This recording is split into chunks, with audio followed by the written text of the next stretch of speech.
Assalamualaikum warahmatullahi wabarakatuh. Selamat pagi anak-anak. Sebelum kita melanjutkan materi, saya ingin mereview sedikit pembelajaran tentang pembentukan BPUPKI. Oke, jadi pembentukan BPUPKI itu dilakukan oleh Jepang karena Jepang menjanjikan yang namanya kemerdekaan pada Indonesia. Pada minggu lalu saya sudah memberikan tugas kepada kalian dan kita bahas satu persatu tugasnya. Tolong nanti yang salah silahkan dibetulkan.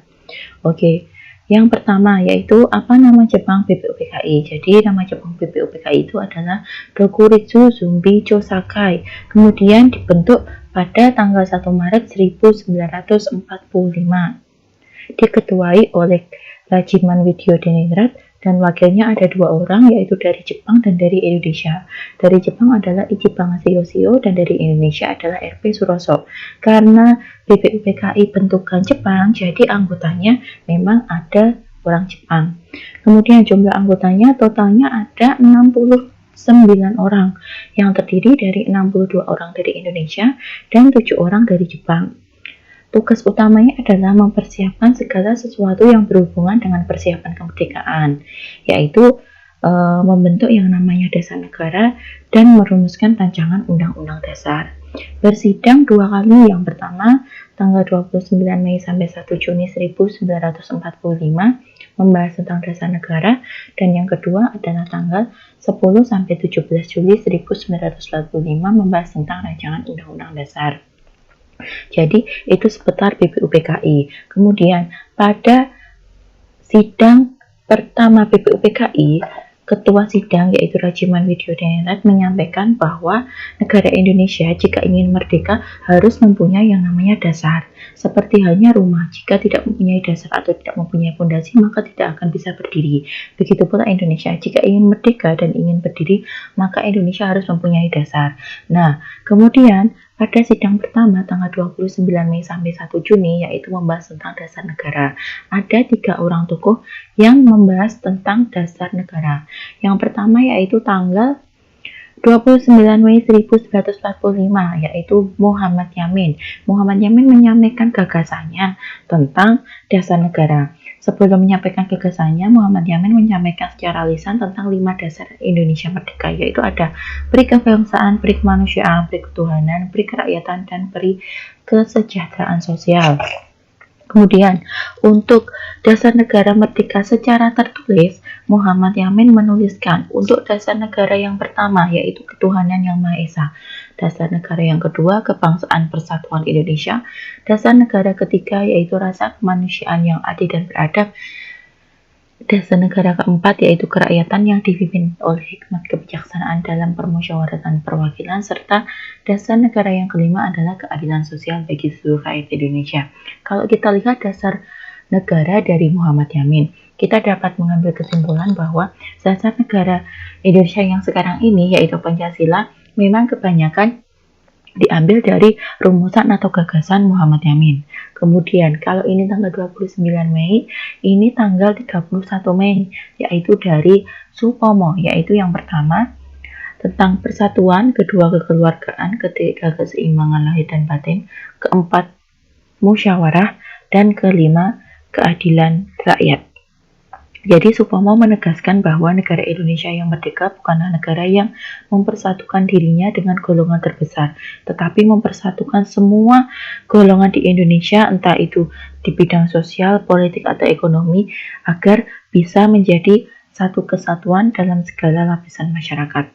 Kemudian yang ketiga yaitu rumusan dasar negara dari I.R. Soekarno pada tanggal 1 Juni 1945. Jadi tanggal 1 Juni 1945 I.R. Soekarno mengumumkan dasar negaranya dengan istilah yang namanya Pancasila. Oleh sebab itu, kenapa tanggal 1 Juni selalu diperingati sebagai hari lahir Pancasila? Karena tanggal 1 Juni I.R. Soekarno mengumumkan nama dasar negara Indonesia adalah Pancasila. Jadi isi dari rumusan dasar negara I.R. Soekarno tanggal 1 Juni 1945 adalah yang pertama, kebangsaan Indonesia, yang kedua, internasionalisme atau kemanusiaan, yang ketiga adalah mufakat atau demokrasi, keempat, kesejahteraan sosial, dan yang kelima adalah ketuhanan yang berkebudayaan. Jadi I.R. Soekarno dalam sidang tersebut menyampaikan 5 dasar yang disebut dengan Pancasila. Sebelumnya bukan Pancasila, sebelumnya adalah Pancadharma. Kemudian atas petunjuk para ahli bahasa digantilah istilah Pancadharma menjadi Pancasila. Panca itu artinya 5, sila itu artinya dasar. Berarti 5 dasar yang mendirikan bangsa Indonesia, sehingga bangsa Indonesia menjadi bangsa yang kekal dan abadi. Jadi tanggal 1 Juni I.R. Soekarno mengumumkan pertama kali istilah Pancasila. Untuk sidang pertama BPUPKI, yaitu membahas tentang rumusan dasar negara, berarti ada 3 tokoh dasar negara yang mengumumkan dasar negaranya masing-masing, yaitu tadi Muhammad Yamin, Supomo, dan I.R. Soekarno. Kemudian ternyata pada sidang BPUPKI yang pertama dibentuklah yang namanya panitia kecil atau disebut dengan panitia 9. Yang namanya panitia 9 anggotanya juga 9 orang yang terdiri dari I.R. Soekarno, Muhammad Yamin, Muhammad Hatta, A.A. Maramis, Ati Kusno, Djoko Suroso, Abdul Kahar Muzaki, Agus Salim, Kiai Wahid Hashim, dan Ahmad Suparjo. Jadi tugas panitia 9 ini adalah menerima usulan mengenai rumusan dasar negara, kemudian bentuk negara, dan daerah negara Indonesia. Jadi tugas panitia 9 adalah sebagai berikut. Kemudian Panitia 9 mengadakan rapat pada tanggal 22 Juni 1945. Jadi rapat ini dilaksanakan setelah rapat pertama BPUPKI, atau istilahnya ini adalah masa reses. Jadi masa istirahat dari sidang BPUPKI pertama ke sidang BPUPKI kedua, yaitu masa reses diadakan yang namanya rapat dari Panitia 9. Rapatnya adalah merancang tentang Undang-Undang Dasar. Jadi rancangan Undang-Undang Dasar ini dinamakan Mukadimah oleh I.R. Soekarno, dinamakan Piagam Jakarta oleh Muhammad Yamin, dan dinamakan Gentleman Agreement oleh Sukiman Wiryo Sanjoyo. Kalau sekarang kita kenal dengan naskah pembukaan UUD 45. Jadi pembukaan UUD Negara Indonesia tahun 1945 yang terdiri dari 4 alinea itu nama dulunya adalah Mukadimah. Kalau kalian lupa mana pembukaan UUD 1945, jadi pembukaan UUD 1945 alinea 1 sampai 4, yang alinea 1 berbunyi bahwa sesungguhnya kemerdekaan itu, sampai dengan alinea yang keempat berisi kemudian daripada itu. Kalau nanti kalian lihat di buku itu halaman 9 sampai halaman 10. Nah, kemudian naskah dari Mukadimah, yaitu tentang pembukaan UUD 45 alinea 1 sampai 4 dibawalah dalam sidang BPUPKI yang kedua. Kemudian naskah Piagam Jakarta. Jadi tadi Piagam Jakarta terdiri dari 4 alinea, dan alinea terakhir ada yang namanya rumusan dasar negara. Jadi rumusan dasar negaranya seperti ini. Ini adalah rumusan dasar negara pada Piagam Jakarta. Jadi yang pertama, ketuhanan dengan kewajiban melaksanakan syariat Islam bagi pemeluk-pemeluknya. Yang kedua, kemanusiaan yang adil dan beradab. Yang ketiga, persatuan Indonesia. Yang keempat, kerakyatan yang dipimpin oleh hikmat kebijaksanaan dalam permusyawaratan perwakilan. Serta yang terakhir adalah keadilan sosial bagi seluruh rakyat Indonesia. Jadi ini adalah hasil kesepakatan atau hasil Piagam Jakarta pada alinea 4. Kemudian naskah Mukadimah tadi dibahas pada sidang BPUPKI yang kedua tanggal 10 sampai 17 Juli 1945. Jadi yang sidang BPUPKI pertama tadi kan membahas tentang dasar negara, isi dari Pancasila. Kemudian sidang yang kedua membahas tentang ini, yaitu tentang naskah Piagam Jakarta atau Mukadimah.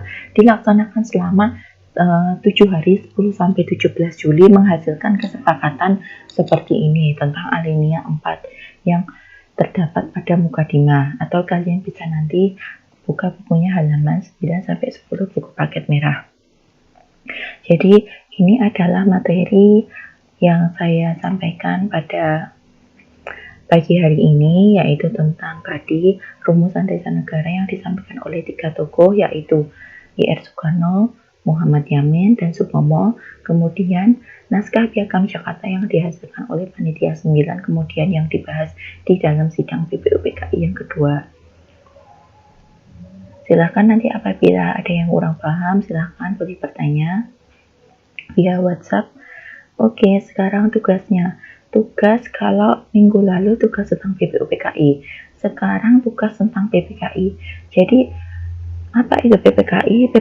PPKI itu adalah Panitia Persiapan Kemerdekaan Indonesia. Jadi setelah PPUPKI selesai melaksanakan tugasnya tadi kan sudah mempersiapkan segala sesuatu yang berhubungan dengan kemerdekaan Indonesia, yaitu membentuk yang namanya Dasar Negara dan merumuskan yang namanya Rancangan Undang-Undang Dasar.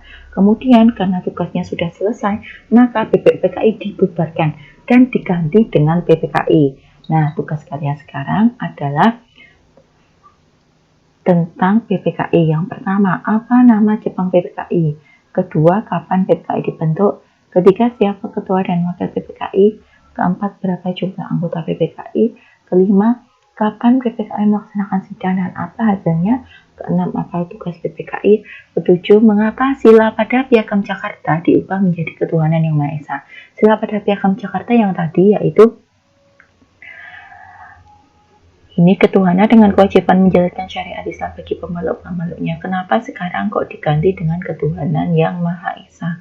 Jadi itu tugas untuk minggu ini. Silakan soalnya ditulis di buku tulis beserta jawaban. Seperti biasanya tolong dikirim via WhatsApp, diberi nama dan kelas. Mungkin cukup sekian pembelajaran pada pagi hari ini. Kurang lebihnya mohon maaf, tetap semangat belajar di rumah. Sampai ketemu minggu depan. Assalamualaikum warahmatullahi wabarakatuh.